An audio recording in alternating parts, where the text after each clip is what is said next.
Hi guys! Do you know that in Scandinavian countries they have a wonderful concept of Askeladen? The word can be translated into English as a Cinderella man. Usually it is the middle son of the family. At the beginning of the story, he is considered strange, lazy or foolish, but at the end he usually becomes a king.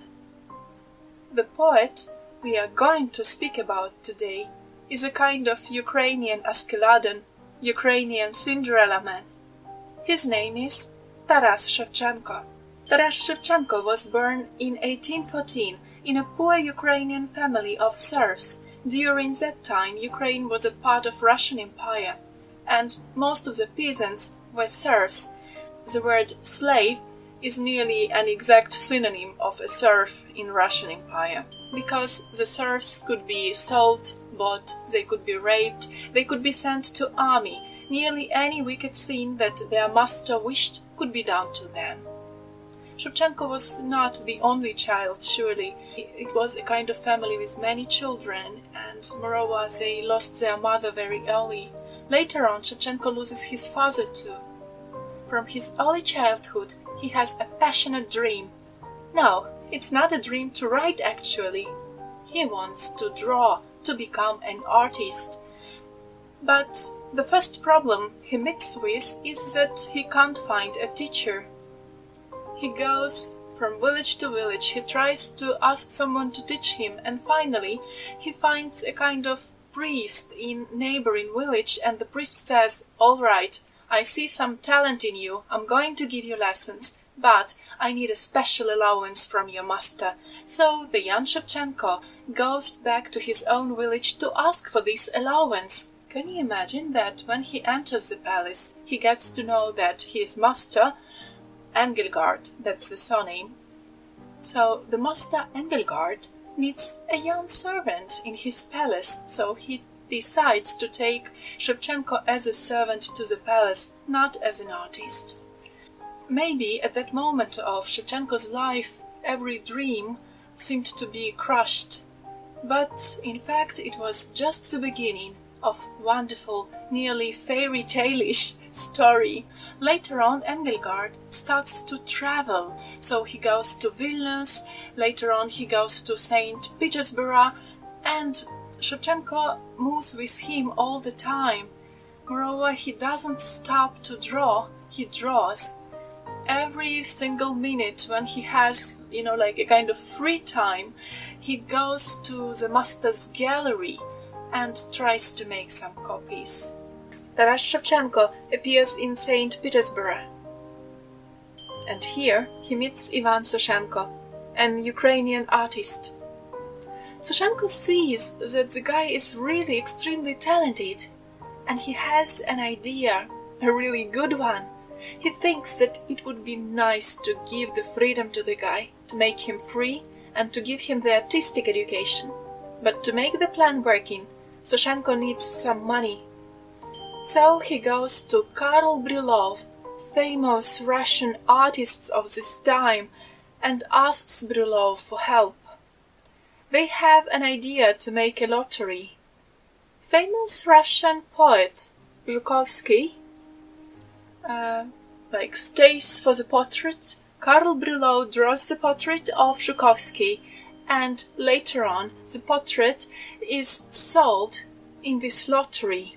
They gather the money, go to Engelgard, and buy the freedom to Taras Shevchenko. So Shevchenko appears in the capital of Russian Empire, free and able to study in the Academy of Arts. Moreover, he visits the course of Karl Brylov, the artist who was called by his student Karl the Great. Shevchenko is really good at art. After some years of his studying, he receives a silver medal of the Academy, which recognizes his talent. And the man who was serf for half of his life is now free. He can do anything he wants. He can draw. He can become a prominent artist in the capital of Russian Empire. And what does he do? All of a sudden, he starts writing. He writes poems. Moreover, he writes poems in the language which many of his friends can't understand. I mean, his Russian friends. He writes poems in Ukrainian. He writes poems about the past of Ukraine. In Ukraine's past, the country fought for its freedom. There were Cossacks, legendary warriors who were always ready to fight till death for freedom, for being free. And Shevchenko writes about them.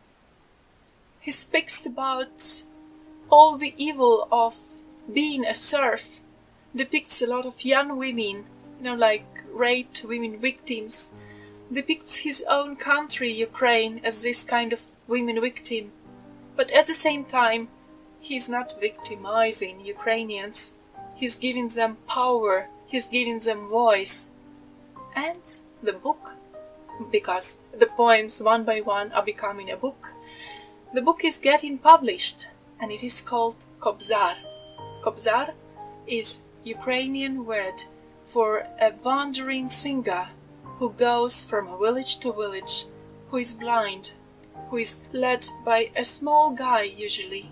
After the book's publishing, Shevchenko becomes really extremely famous.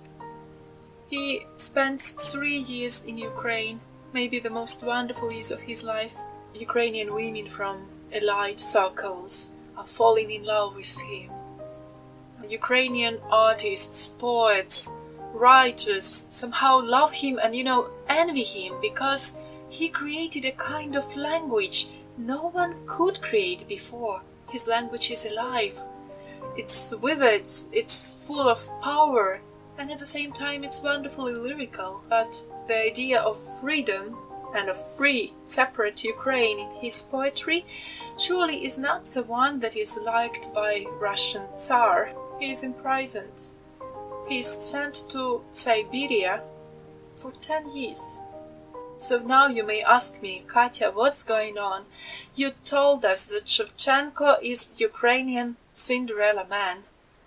He did become a king of Ukrainian poetry and of Ukraine, I think, Ukrainian culture. First of all, because he gave the Ukrainians the voice. He became a kind of mythical poet. When I think about Shevchenko now, I think about year 2014 and Ukrainian Maidan. And that's how Maidan started. Like, a lot of activists went to squares in their cities and especially to the main square in Kyiv to say that they are against such policy, that they want to be a part of European Union, that they consider that Ukraine is Europe. And they quoted Shevchenko all the times. And some words written at the beginning of the 19th century seem to be alive and burning and meaningful. So, as I've promised you, Shevchenko became a king of Ukrainian culture, a king of poetry. That's what I think. I always forget about it when I do the video, but my brother have just reminded me that I should remind you. Guys, if you like the video, don't forget to put that wonderful sign. If you are interested in writers, especially in Ukrainian writers, subscribe for this channel. I hope to share with you more and more interesting names. Anyway, we have a lot of them. If you don't like the channel, okay, write about it in the comments. Write about the things you want to improve. Write about names you want to hear about. I will be really thankful for the nice critic, nice critic which makes a person grow and becoming better and better. So, thank you very much. Hope to see you later. Bye.